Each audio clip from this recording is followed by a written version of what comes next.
কল্যাণী বিশ্ববিদ্যালয়ের প্রতিটি ছাত্রছাত্রী, শিক্ষক, গবেষক এবং শুভানুধ্যায়ীদের জন্য আজ এক অত্যন্ত গর্বের দিন। ভারত সরকারের শিক্ষা মন্ত্রকের যুগান্তকারী ই-গভর্নেন্স প্রজেক্ট সামার্থের হাত ধরে কল্যাণী বিশ্ববিদ্যালয় আজ এক অনন্য নজির গড়েছে। বিশ্ববিদ্যালয়ের প্রশাসনিক, একাডেমিক এবং স্টুডেন্ট লাইফ সাইকেল ম্যানেজমেন্টকে সম্পূর্ণ ডিজিটাল, স্বচ্ছ এবং আধুনিক করতেই এই সামার্থ পোর্টালের উদ্যোগ।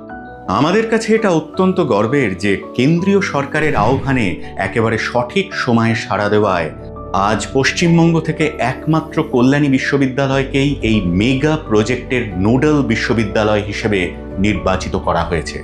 রাজ্যের উচ্চশিক্ষা দপ্তরের নির্দেশিকা অনুযায়ী কল্যাণী বিশ্ববিদ্যালয় ইতিমধ্যেই এই প্রজেক্টের হোস্ট কাম রিসোর্স ইউনিভার্সিটি হিসেবে কাজ শুরু করেছে। এই সাফল্যের বীজ রচিত হয়েছিল কিছু বছর পূর্বেই।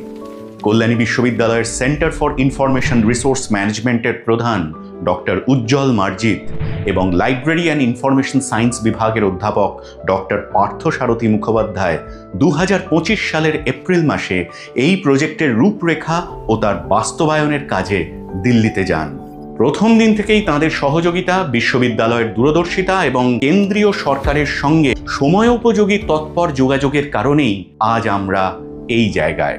গত 17 জুন 2026 পশ্চিমবঙ্গ উচ্চশিক্ষা দপ্তরের বিশেষ উদ্যোগে ডক্টর মৈত্রী ঘোষের নেতৃত্বে রাজ্যের সমস্ত বিশ্ববিদ্যালয়ের একটি অনলাইন মিটিংয়ে আমাদের বিশ্ববিদ্যালয় উপাচার্য অধ্যাপক কল্লোল পালের উপস্থিতিতে সামার্থ প্রজেক্টটির সফল প্রদর্শন করে এবং এই উদ্যোগেরই চূড়ান্ত স্বীকৃতি হিসেবে ভারত সরকারের শিক্ষা মন্ত্রকের বার্তা আমরা পাই। সেখানে স্পষ্টভাবে জানানো হয়েছে পশ্চিমবঙ্গের অন্যান্য 31টি রাজ্য সাহায্যপ্রাপ্ত বিশ্ববিদ্যালয়ে সামার্থ ই-গভর্নেন্স স্যুট বাস্তবায়নের জন্য কল্যাণী বিশ্ববিদ্যালয় পথপ্রদর্শক বা নোডাল সেন্টার হিসেবে কাজ করবে।